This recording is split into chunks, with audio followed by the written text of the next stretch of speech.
Hello and welcome to Getaway Day, episode 53. Gautam and Mason. Today we will be wrapping up our division previews, finishing up with the National League West. Um, Mason, I heard you had a little bit of incident today. Could have Yeah, been a dangerous it situation. was. Yeah, today was a very close call. I thought that things were going to go horribly. Turns out they were fine. I was making nachos. I got about half my nachos covered in salsa, and then I ran out. Freaked out for a bit, but as any good salsa lover would do, I had an emergency jar in the back of the closet. We're good to go. All good. Yeah, that is good that the crisis is averted and you're here podcasting today. Oh yeah, I do need to restock on salsa now because dangerously low. Yes. Um, Before we get started, like to take a moment to tell you to rate and review our podcast. We really appreciate when people leave us feedback, and you can do that through whatever podcast platform you find our content on, and on Facebook and Twitter at Getaway Day Pod. We're going to start our preview of the NL West with the Diamondbacks, who are a very bad team, to put it plainly. Yeah, like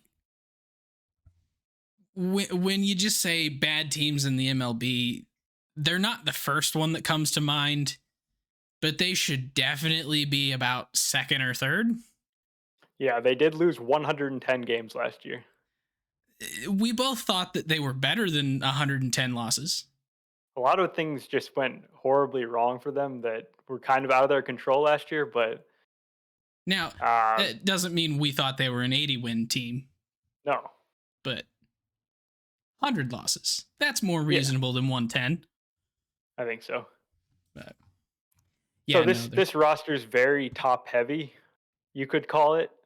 They have Ketel Marte as their superstar, who just recently signed a 5-year extension for 76 million. That kind of adds on to his old extension, kind of makes it better for him. And so they've got their star player locked up for the foreseeable future. Around him, though, um, it's when things get a little tough. So they've got a young catcher in Dalton Varshall. He's pretty exciting because he not only plays catcher, he can also play center field. So a very unique combination. Everyone loves a fast catcher.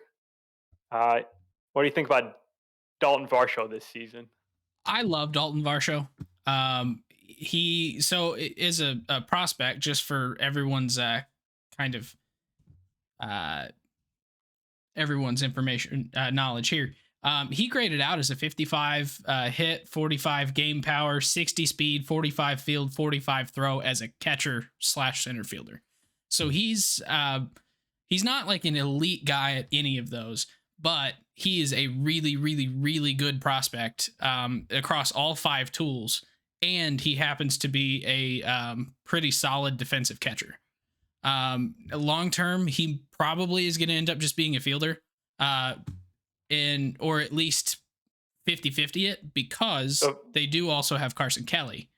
yeah, that's the Um, main point. I think like the fact that he's so athletic and he can handle center field, I think it kind of makes sense to move him there. I'm not sure how long he's going to be a catcher, but for now, it's going to be very fun to watch. I think catcher that steals bases. So in the second half last year, he hit 290 with 10 home runs and 5 steals. So that kind of shows the kind of player he can be.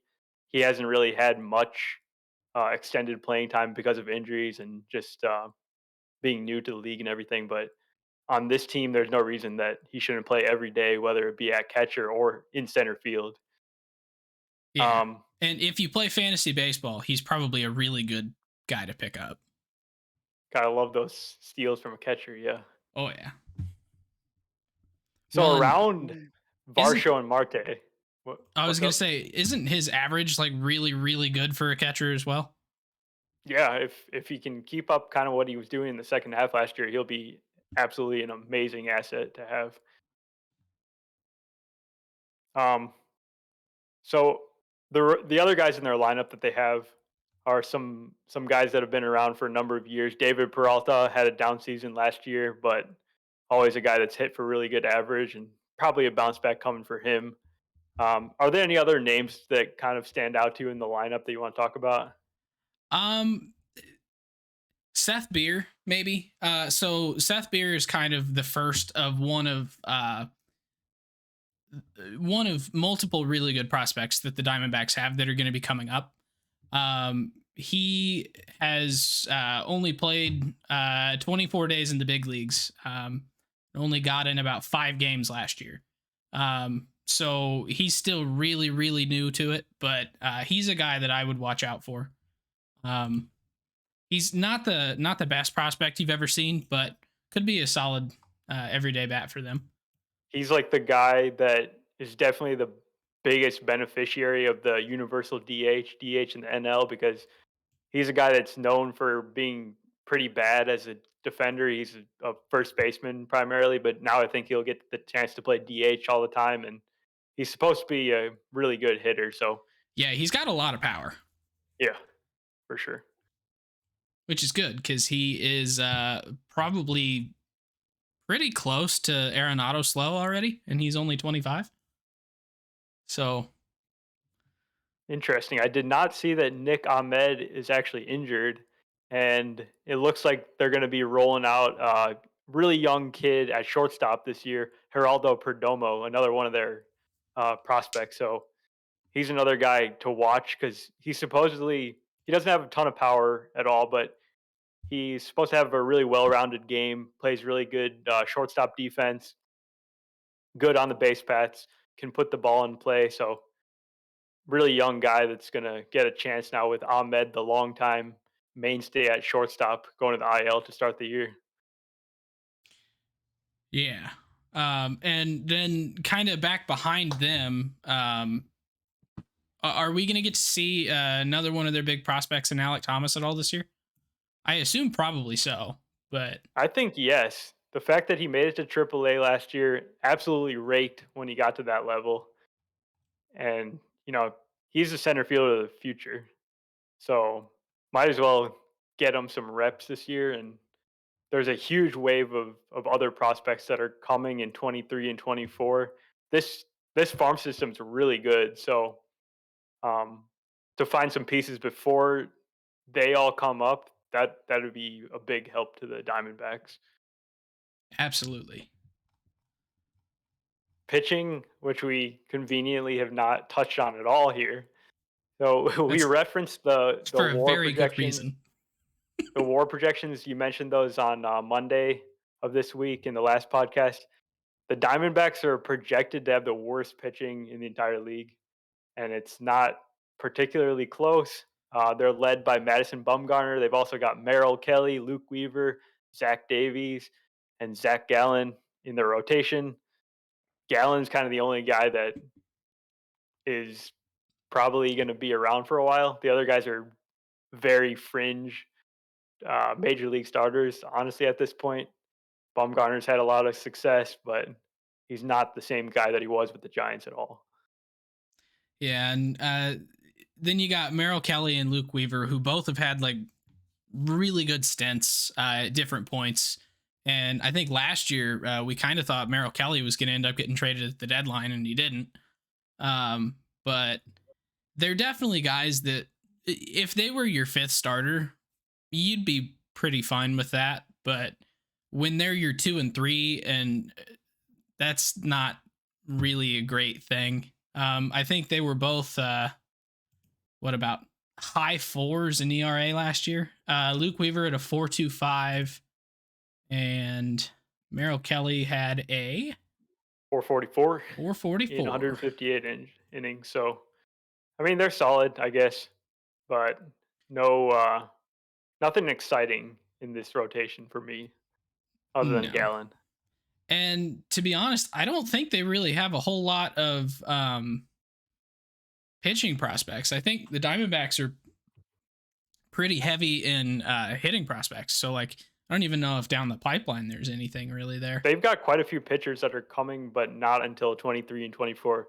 Blake Walston, Brandon Fott, Dre Jameson. So We got some pretty good pitching prospects, but maybe a year plus away right now. Gotcha. Yeah, because the guys that I'm more familiar with are your guys like Corbin Carroll, Jordan Lawler, Alec Thomas. So, Yep, yep. and all those guys are going to be studs, most likely. So, but yeah, the Diamondbacks are kind of in a precarious situation. They're in what is, I was going to say arguably, but I don't think it is. I think it's unequivocally the best division in the majors, or at least it was Really? last year. I think the AL East Um, is better. Even yeah, the NL East is pretty good. I still think the NL West is the best in the NL. The AL East, I think the AL East is probably better this year, but last year and the year prior, the NL West was kind of the gold standard. So, but the Diamondbacks are the basement of that division and have been for a couple years now, and I would love to see them win more games than last year, but I don't expect them to get a whole lot more. I mean, they're going to be rocking out Oliver Perez in year 20. Um, Yeah, that'll be fun to watch. It's funny the three guys basically that they brought in this offseason. They didn't really do anything to their offense or starting pitching. They did bring Dan Straley back from Korea, but they brought in a 37-year-old Mark Melanson, 37-year-old Ian Kennedy, and 40-year-old Oliver Perez to their bullpen. So they got some experience. yes, they do. And they're going to need it because I don't expect their rotation to pitch deep very often. But the Melanson and Kennedy thing seems so strange to me because those guys were closing for teams last year.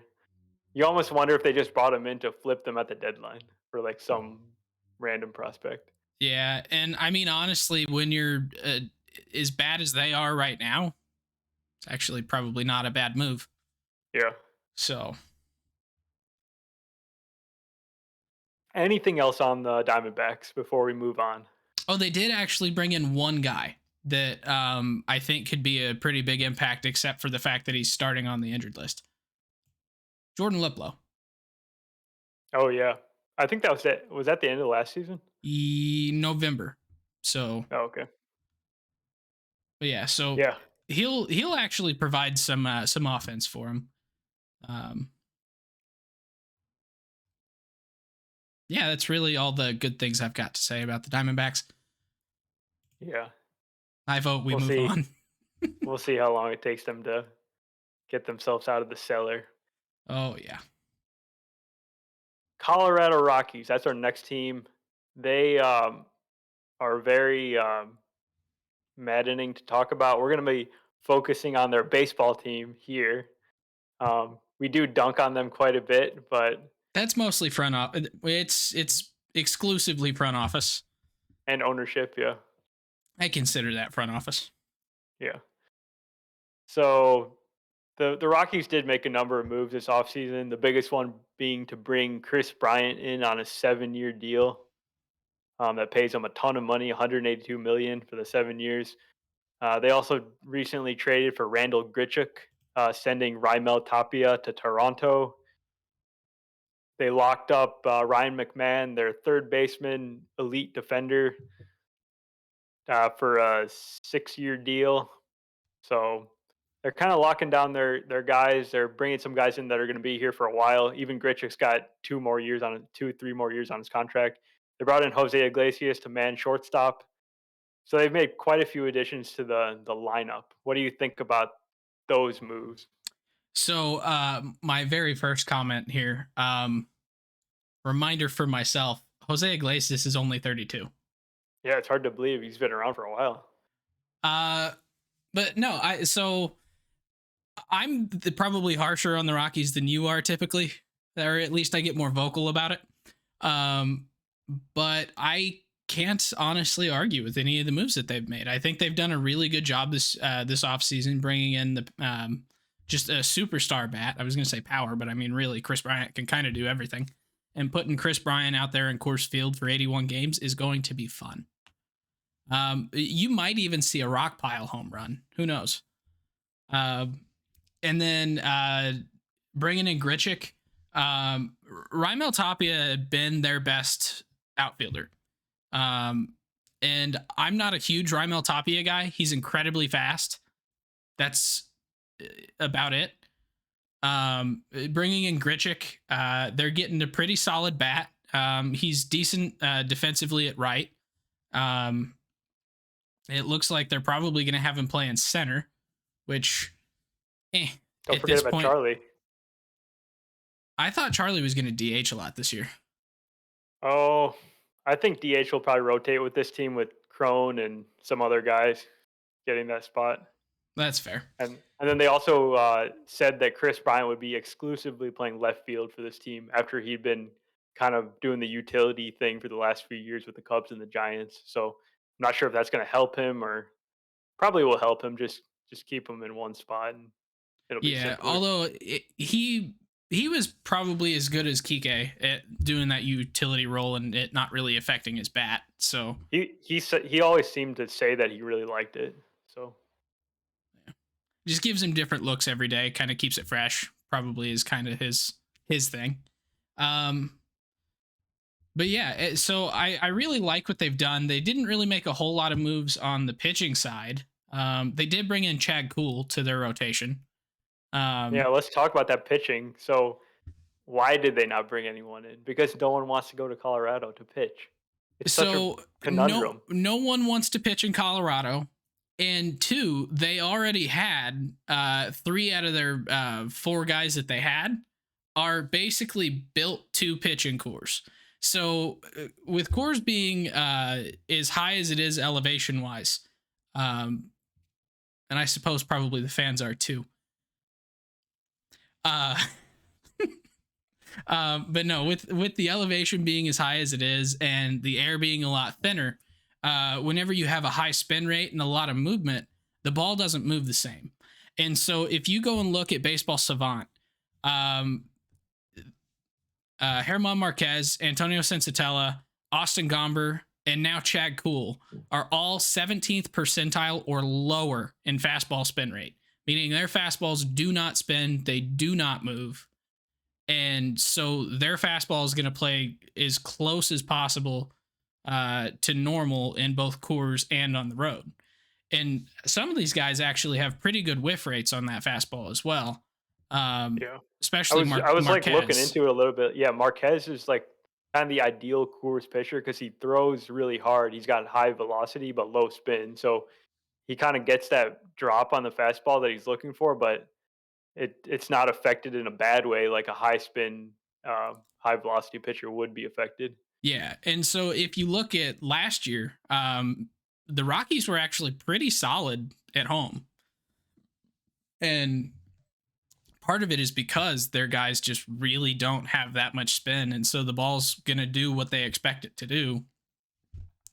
And so when you can kind of plan on having not very good stuff with teams coming in and out of a city that just messes with them anyway, you could usually perform decently well at home. So Yeah. I mean, they're decent, I think, at home just because they're able to put up runs. And I think the lineup's better. They should be able to put up more runs than they did last year. The thing is, no matter what, like even though it seemed like they figured out Coors a little bit, the strikeouts, I was looking at the strikeouts specifically. It's so hard to strike people out at Coors.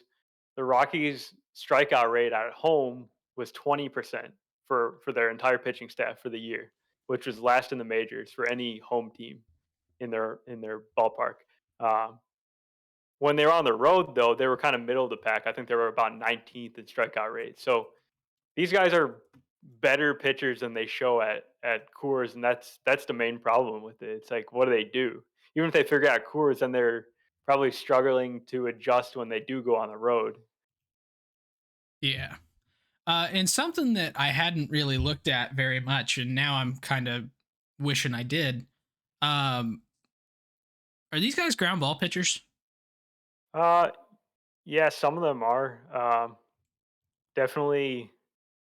I think Freeland, even Marquez, yeah, they're supposed to be ground ball pitchers because they throw like sinkers, and that'd be like the ideal thing to be getting at Coors. So you're not getting balls that are just going to be flying on you. You you want to induce ground balls when you're at Coors. Yeah. Unless you're Kyle Freeland, in which case you're elite spin rate and you never know where your ball's gonna go. But yeah. But no, because that would be ideal if you had these low spin, high sinker guys, or high sinker usage. Probably don't throw a sinker up here. But Yeah. eh. But yeah, so we'll see how the pitching staff works out for him, because unless they like bring up their own guys, I don't think they're really going to have a very good time trying to recruit people to come pitch there. Yeah, even a guy yeah, and they haven't really done a great job with the starting pitching development, right? Because Freeland and Senzatella, those are their own guys. The other guys they got in trades. They can't really get any premier pitching free agent to sign with them. It's like they're just stuck. What do you Yeah, do? I What's the mean, kind of guy you try to develop? Maybe is it a guy like Marquez? Because he's been solid, but he's still not like good necessarily by the numbers. yeah, I don't know. I'm not really a It's a hard question, and well, they clearly especially haven't for me, figured it because out like I'm themselves. not a minor league instructor, so like I have no Yeah, idea. yeah. But I no, don't know. but I'm just very curious about the the one situation with him. time the Rockies did actually manage to get a whole bunch of guys recruited to come in was that mega bullpen that they built. That It's because was they overpaid for absolutely all god those awful. pitchers. Yeah, Because who was that? that's There the was only Greg way. Holland, Wade Davis, Adam Ottavino. Uh, yeah. What wasn't there one other guy? Yeah, there was, but I can't think of who it is. Oh, Jake McGee. Yeah, that's right. Yeah. Yeah, and that didn't go too well. So No, I think now really people didn't. are looking at that and going, well, I don't want to go there even if they overpay me. So we'll see. So overall, this team kind of seems like they're going to be roughly around where they were last year. I don't know how many games they won, but uh, they won 74 last year, so I could see them kind of finishing around the same. Even with all the offensive moves, I feel like it doesn't really move the needle that much. Yeah, that's kind of what I'm thinking too. They might snag an extra game or two, but at best they're looking at like a 500 team, I'm thinking. So Yep. So that's the Rockies. All right, so we're gonna go to the top now. Here, we're gonna talk about the Dodgers. oh, the Dodgers. The Dodgers are scary once again. They're just continuing their reign of dominance. They actually didn't win the division last year, but they did win 106 games. Now they've added Freddie Freeman. Their lineup is literally an all-star team lineup. Every single one of their starters has played in an all-star game except for Will Smith. Who really And probably should have. yeah, honestly, you could easily make the case that he's the best catcher in the league right now. So Yeah. it's incredible when you got AJ Pollock hitting ninth, got Bellinger hitting eighth. I It's was going gonna to say, be I'll just read this top to bottom. Mookie Betts, Fredward Freeman, Trey Turner, Max Muncy, the major leaguer, not the A's minor leaguer. Will Smith, the catcher, not the Justin slapper, Turner. What?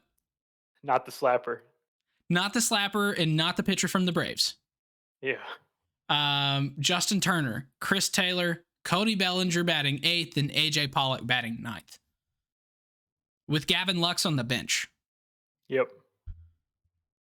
So yeah, lineup doesn't really have any holes. There's honestly not that much to talk about. It's going to be fun to see what Freddie and Turner can do there in a full season. Uh, I Yeah. guess let's talk about Bellinger though. Maybe he's the weak link in this lineup. So he's really struggled this spring. A lot of strikeouts. How much stock do you put into spring training performances in general? Is this one different because of how much he struggled last year? Plus all the reports of him changing his swing every few days, and it's a little concerning to me. So let me pull up his spring training stats here real quick. Typically, no. I put zero stock into spring training numbers. They don't really mean anything. Pitchers are still getting into it. Hitters are getting into it. This year is a shortened spring training anyway. He is 3 for 24 for 125 batting average, which is actually significantly better than yesterday when he was 1 for on the And spring. how many strikeouts does he have? He has 17 strikeouts. That's the part that scares me. Yeah. So if he's actually changing his swing every week, like that's a problem because he's not giving himself enough time to really get into a groove. And I think a couple weeks ago, I don't remember if we talked about this on the pod or not, but we were talking about how he changed his swing after he got injured. Like it just looked completely different his MVP season versus after he came back from injury. And it kind of feels like he's changing his swing to try and get back to that. But if he's changing it every week, like I don't know if that's actually the case or if he's just messing with stuff to mess with stuff and trying to find something new. Yeah, it feels like he's overthinking it to me because 26-year-old former MVPs, they don't just become bad at baseball. It doesn't make any sense. He has the talent to do it. It just has to be something. I don't know. It could be mechanical. It could just be a mental thing. I don't know. I think he's got the yips. Maybe he does. Yeah. Like we were talking about Daniel Bard earlier, how he was basically missed 7 years with the yips. And usually when you hear about him, you're thinking pitchers. Rick Ankiel when he was a pitcher. Daniel Bard. Yeah. I think Cody Bellinger has the hitting yips. Really hope it does not take him as long as it took Bard to get back. Same, or even force as drastic if it changes. Rick Ankiel did. Yeah. Watch Cody Bellinger become an ace starter. I would love that. That would be amazing. Something. We'd have a new Kenley Jansen's a converted catcher. Cody Bellinger's converted outfielder. Yeah. One other thing, as you're reading out those names on the lineup, they do have an awful lot of other guys that have sort of injury risks. So Betts had the hip thing last year. Freddie's not really an injury risk, neither is Trey Turner. But Muncy's coming off the partially torn UCL. It is his non-throwing elbow, so that's good.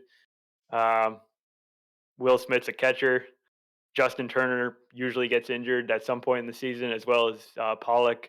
Chris Taylor had some sort of elbow procedure this offseason. So, like, if anything goes wrong, the next man up is Gavin Lux, and he can kind of slot into pretty much any spot around the diamond. So it's a good guy to have on the bench, first guy off the bench. Yeah, and then they do have quite a few other guys that they've had up throughout injuries in the past year or two. Zach McKinstry. I think they've got Jake Lamb down in AAA right now, I think. So he'll come up as depth probably if he's still there. Apparently, they've also brought in Kevin Pillar on a minor league deal. So if he sticks around, like they have depth pieces that have major league experience, and then they also have a stacked farm system. And so, it's honestly unfair. Like they have the best team on the field and the best minor league team on the field. Yeah, it's ridiculous. Because like they've got where is it at? Oh, Michael Bush, their number one prospect, is AAA infielder right now, and he's the 80th overall prospect in baseball. This is according to Fangraphs. So I don't know where he is on the MLB list, but so they've got him. They've got Eddie Alvarez. I think Miguel Vargas is a really high prospect of theirs. So like they've got some really, really, really good prospects that are just waiting for a chance. And with this MVP lineup, like that chance is going to come specifically when people are injured. Yeah. So Uh, they'll also say that they brought in Hanser Alberto, the guy that used to be on the Orioles, for their bench. So Yeah, I I don't really know if he's any good. Like I've never really been able to figure he's that out. really good at putting the bat on the ball. Amazing contact rates, Yeah, zero power. zero power. Um, he's actually he's been 270 or better averages since 2019 when he started playing every day. So when he was with Texas from 15 to 18, he only played in like a total of 80 games and was pretty bad. But and the Dodgers always seem to take these kind of random guys and make them really good anyway. So I wouldn't be shocked if he's essentially the 10th man of the year, The next Chris Taylor. pretty much. Yeah, pretty much. All right, Starting so pitching uh, is another area that maybe the Dodgers could improve on.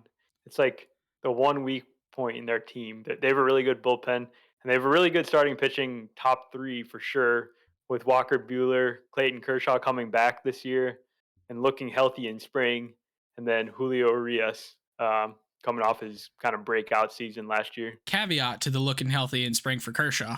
That's pretty much every year, and he still gets hurt. So just give it time. Hopefully he Why you doesn't. gotta be so cynical about it? I just want to see healthy Kershaw. I'm just setting expectations low, so whenever he pitches a full Cy Young season, we can all be really happy. Yeah, that's definitely the one thing with Kershaw that he has not pitched like anywhere near 180 innings, for example, in any of the recent seasons. But whatever he, whatever innings he does give the Dodgers, is probably going to be pretty good ones. So even if they get like 120, 100, whatever it is, he's going to help the team a lot. Yeah, and you could look, or when you look at his age, you think there's no way that this man should be struggling to stay healthy as much as he is. But he's turning 34 this year, and he's already got almost 2,500 innings on his arm That in is a the lot of majors. miles. Like he's Yeah. got a lot of mileage on his arm, and he still pitches at an elite level when he's healthy. So you really can't be too upset with that. Like, No. I mean, you can, but you just kind of be an ass to do that. But, um, but yeah, and then they have Heaney and Gosselin that are going to be their probably 4 and 5 guys, and definitely not the worst 4 and 5 in the league. But you're right; it is a significant drop off from the top 3. Yeah. Heaney, they brought in this year. He struggled a lot with the home runs with the Angels and the Yankees after he got traded midseason last year. But he's always been very like high potential because he strikes out so many batters. So the Dodgers, this is another like a reclamation project for the Dodgers. Maybe they fix him, maybe they don't, but it's worth a shot. Tony Gonsolin, another guy that has shown some flashes of being pretty good in the past. He was not healthy at all last year, so I think he's a good number 5 starter to have. Yeah, and they're probably the biggest bummer in my eyes is Dustin May's UCL tear last year in May. Had to get Tommy John, so you're not going to be seeing Dustin May for another couple months at the minimum. And he was looking like he was going to be a really good young stud. And all of a sudden, like you could just see him blow out his arm on live TV, and it was not fun to watch. They do have a couple other really high prospects, pitchers or guys who used to be high prospects.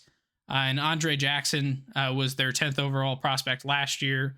Ryan Pepiot. I don't know how Yeah, if that's how you say his name. Pepio. he's really good, and also Bobby Miller. And then they've got Mitch White, who Yep.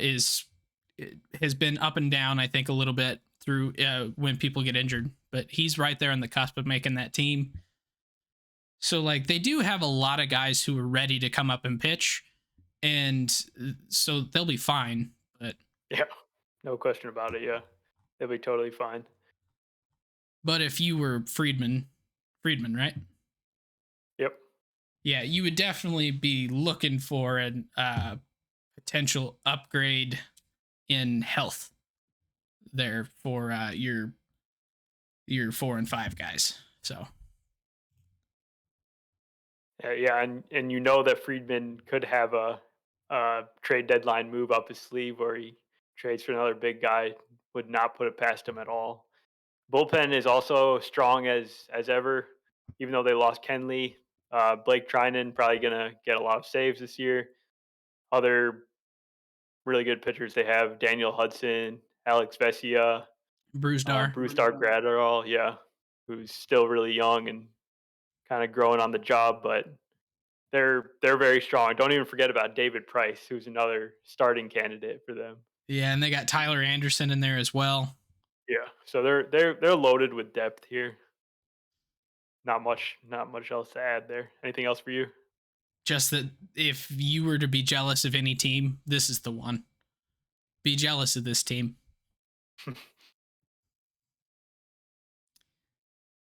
And now we're gonna move on to the Padres, who are their big rivals, I guess. I It's believe been it's a pronounced kind of Paters. Padres. Yes, the Paters. Yes, they've kind of been kind of building this rivalry with the Dodgers over the last few years. Um, they have not really closed the gap yet, and they've kind of underperformed, especially last year when the expectations were extremely high. This year, there's kind of a different feel around the team. They've got a new manager, but the cloud that's hanging over them is the whole Tatis situation. So let's talk about that for a second. So Tatis apparently injured himself during the lockout riding a motorcycle, Well, no, he and injured himself falling off the motorcycle. yes, that. Yeah. So Multiple times. yeah, they asked him like when it was, and he said which one. So that's Yeah. very concerning. This is a wild man, making a lot of money. Probably shouldn't be doing that. He's I don't know, just a young guy doing young guy stuff. He's still young and dumb. He'll figure it out as he ages, but he's gonna miss like the first 2 months. 3 months, should be back in June maybe. So Yeah, like he had to get surgery to fix his wrist. So yeah, like and who he's knows when he comes back? Maybe his power is affected. I mean, it's a big deal. yeah. I mean, we saw. I've talked about this a couple times. What happened with Jonathan India when he was a prospect? He hurt his wrist, and for like the next year and a half, like he was not the same guy. And then Yeah. finally, we got Rookie of the Year Jonathan India, but it took time, and he was already coming back off of shoulder surgery this offseason. He didn't get the shoulder He surgery, so didn't. that no, he skipped it. Oh, So interesting. that issue is also lingering and could definitely come back. Because remember how many times his shoulder popped out of the socket last year? Yep. Yes, I do. Like I don't know. He's starting to look like he's I don't want to say injury prone because they're kind of freak accidents, but he's got a lot of freak accidents. Yeah, I mean the shoulder thing is going to exist until really he gets the surgery. So he is kind of injury prone from that point of view. And then if Yeah. he's going out and doing crazy stuff, then that's another risk of some sort. Yeah. And it's not like he's a really careful guy on the base paths either. Like he flies around like a bat out of hell, and that's kind of his style of play. And so there's just a lot of risk around him right now. And he's the best player on that team. And now he's out for an extended period of time. And that takes this team that we were looking at as being like last year, they were supposed to be almost as good, if not as good or better than the Dodgers. And the same team getting back their entire rotation, you would think would be like, oh my God, yes, this is the year they get uh can't think of his name, Bob Melvin to come in and manage instead of Jace Tingler. And that to me would scream they're gonna compete for the division title. Now you're missing 3 months of Tatis, and Kim Ha-sung is gonna be taking over at short. He's he's good. He's not Tatis. No, no. Major drop off from superstar player to player that might be pretty good and, has a lot of potential and everything, but hasn't shown it. And yeah, it's just not the same. The rest of the lineup is also, they've got good players for sure. Like they've got Machado, Cronenworth. They just traded for Luke Voigt from the Yankees. So they got strong players, but then kind of the middle to the bottom of the lineup is very rough. When you're talking about Eric Hosmer, guy that everyone loves to rip on for whatever reason. I don't know why. Like, poor guy. But Because they paid him more money than anyone thought he was worth. yeah, I mean, but 8-year, 144, which really in the scheme of things is not that much. It's 18 mil a year. But still, Will Myers, another guy, kind of making a lot of money. He is on the last year of the deal. Um, Austin Nola, Jerks, and Profar. They're all quality players, but they're lacking something in this lineup, and it becomes much more obvious when Tatis is not there. yeah. And yeah. So let's talk about something good for the Padres here, and that's the starting rotation. So last year their starting rotation looked really good on paper at the beginning of the year, and then basically 3 games in, it started falling apart immediately. They already knew Clev was going to be out getting Tommy John, and then I think they lost. Who'd they lose first? Was it to Nelson or? Yeah, it was definitely to Nelson, but his was even dating way back to the 2020 end of the season there.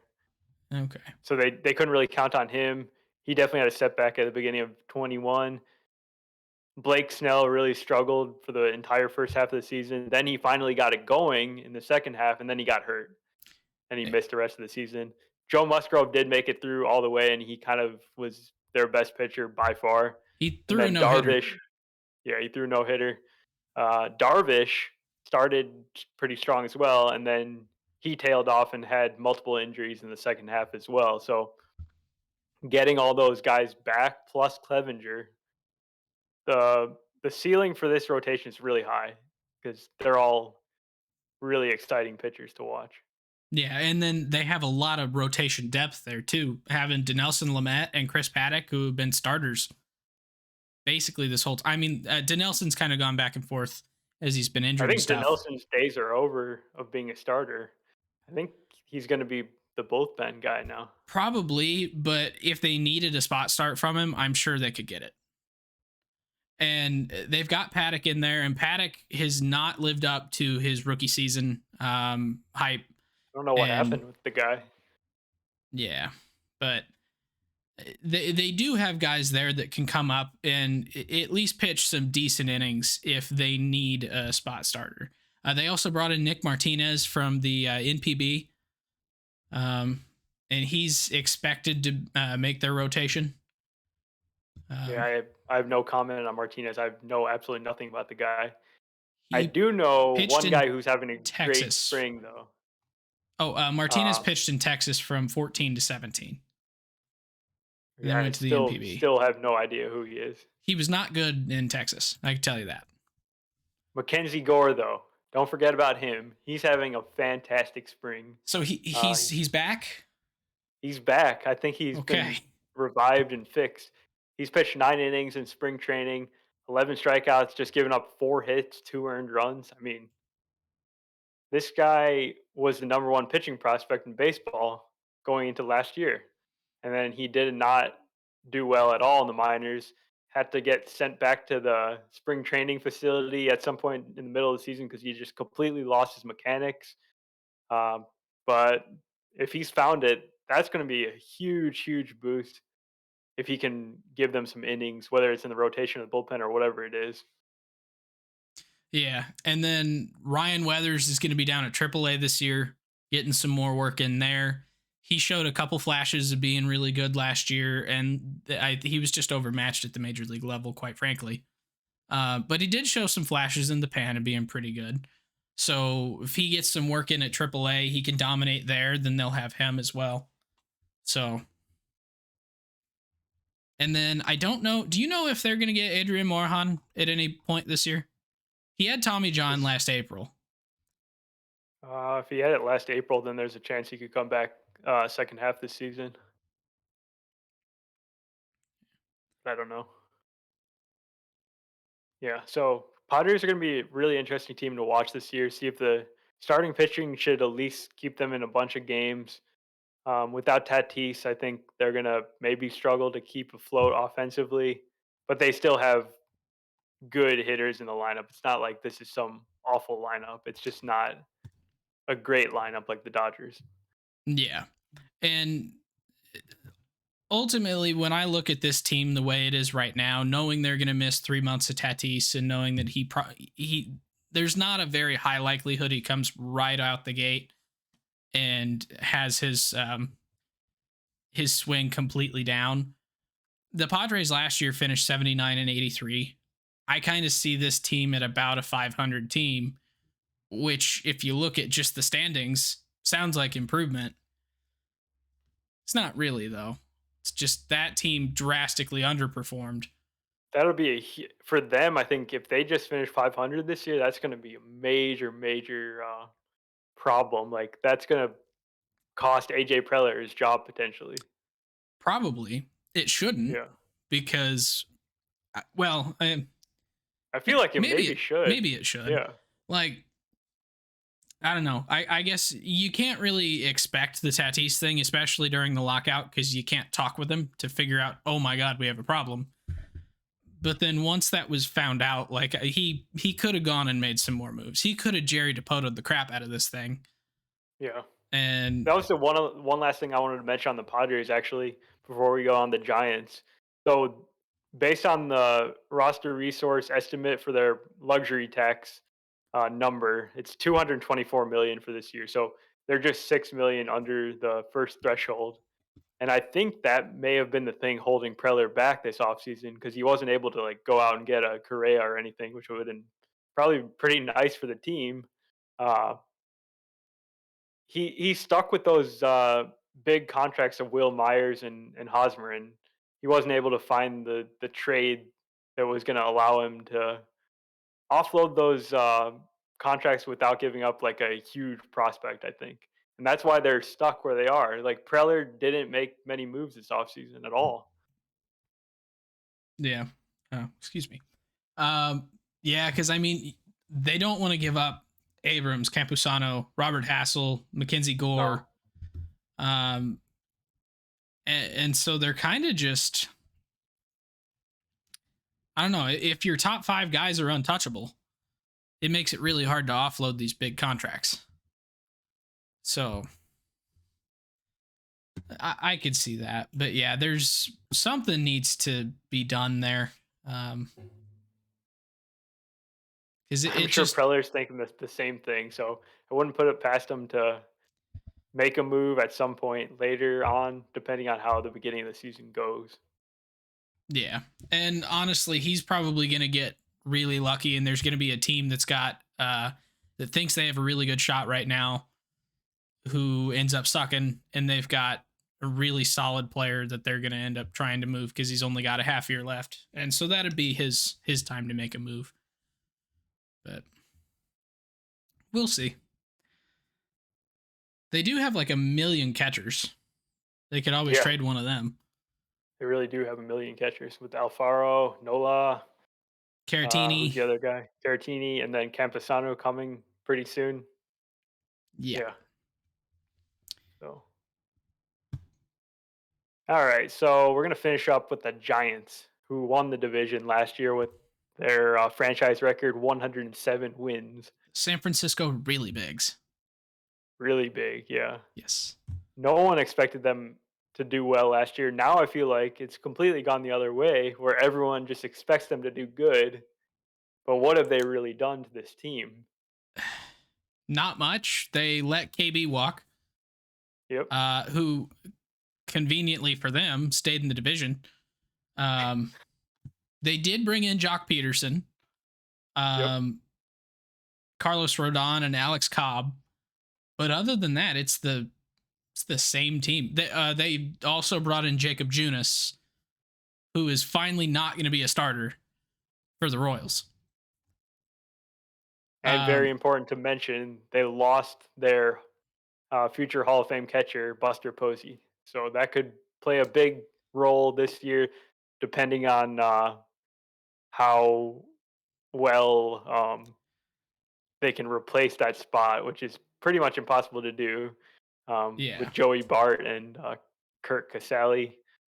That could potentially hurt their pitching as well. yeah, it really could. Um, I don't know. I was concerned about this team last year. They surpassed all expectations. I do not feel any better about this team right now than I did at this point last year.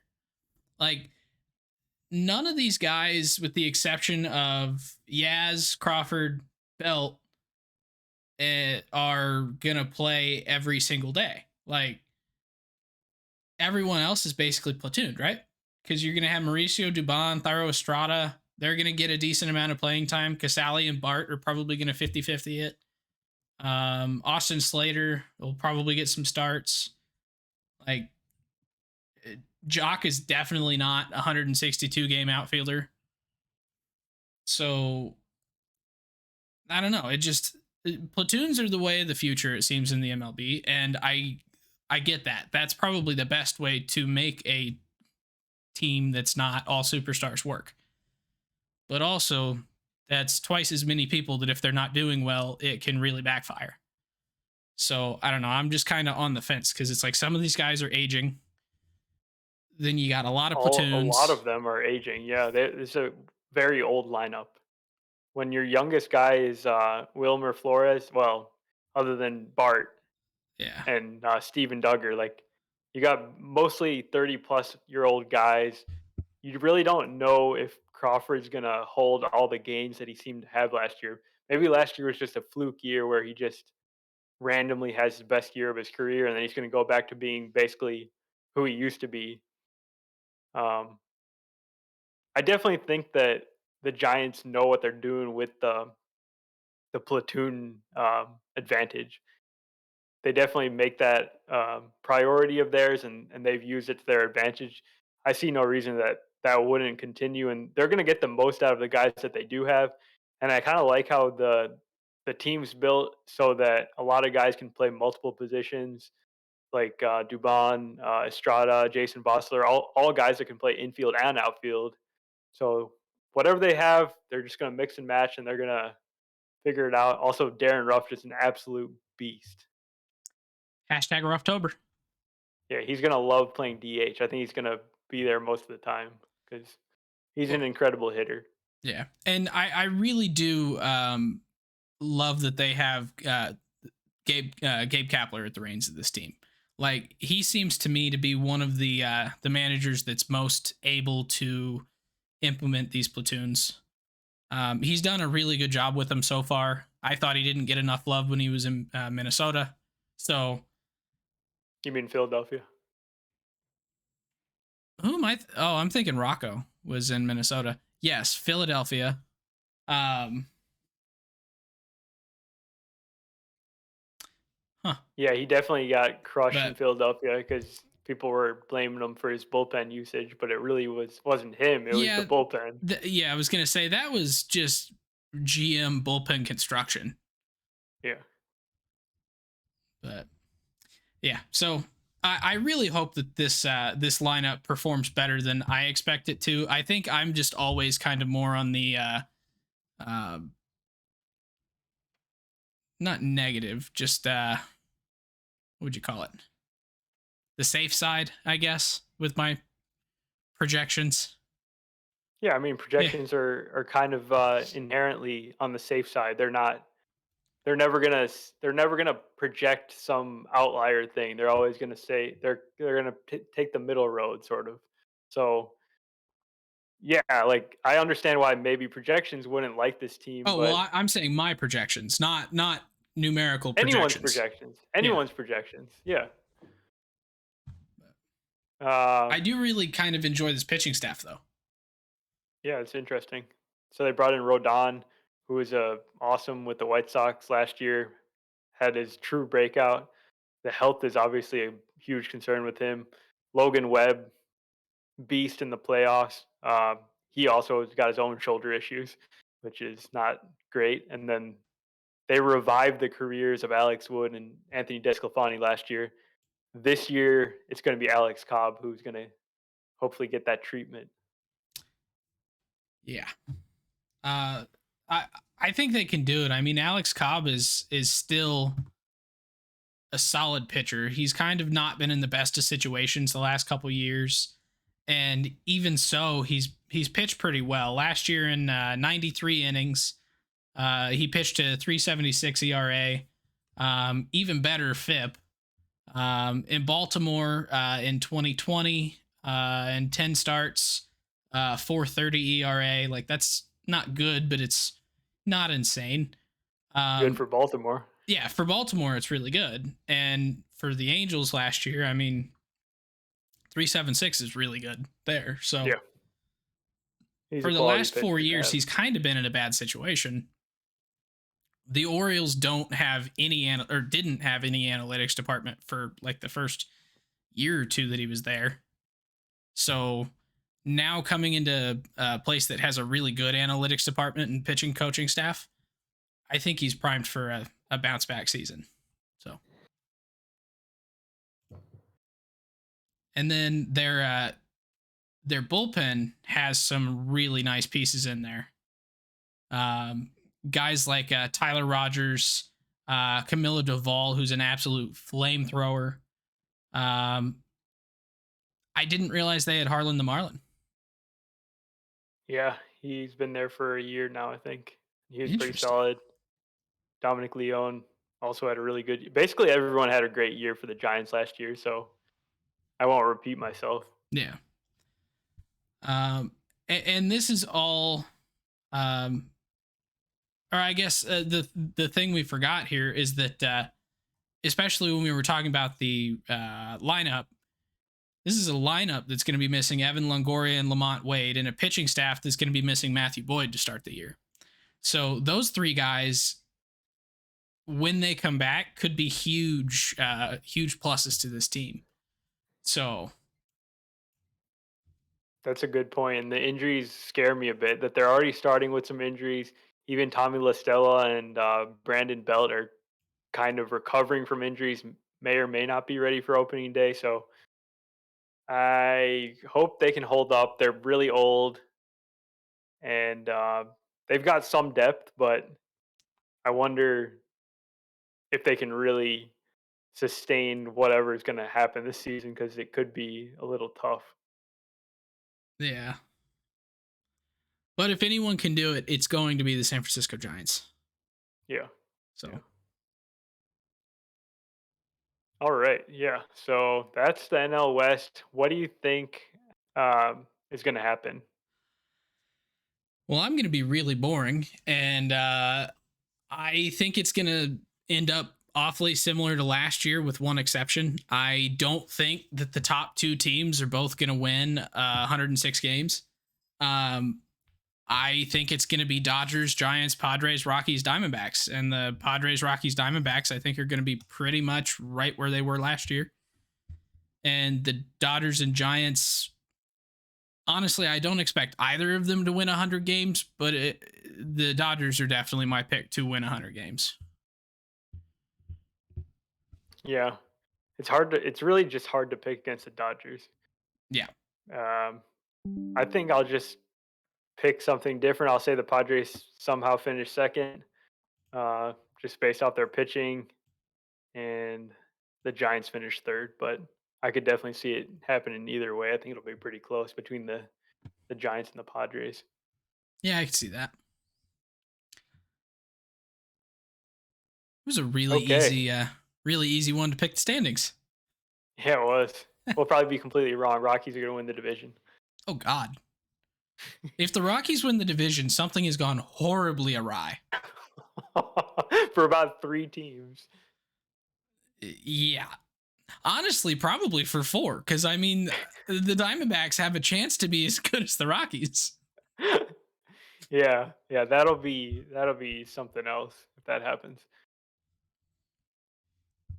All right, so we've made our way through all 6 divisions now. This was we've been doing this, like, we've been working hard here, 2 podcasts a week and everything, but it was fun for me. I learned a lot, and Same. um, The one I thing hope, that none of us learned is where Michael Conforto's going to end up. yeah, Still not on a team. We've been through 6 divisions. yeah. I don't know if Um, he's gonna sign anywhere he for a while. he's apparently resumed free agency talks as of today after rehabbing a shoulder injury from January. Oh, so if he was injured, it makes a lot more sense. No one would want to sign him. Yeah. Yeah, that clears up a lot. So, But yeah. so So, oh, I was just going to baseball say starts in a week and a day. What were you gonna say? I was Go just going to ahead. say we do have some stuff that we need to probably go back and clarify and put out a couple mini-sodes. So, hopefully Yeah, so we'll be Conforto's on getting a you team. those mini-sodes very shortly, sometime maybe over the weekend or early next week. Um, and we thank you for listening. Please rate and subscribe on your podcasting platforms. And uh, this is Getaway Day, and we'll talk to you next time. Yep. Have a good one.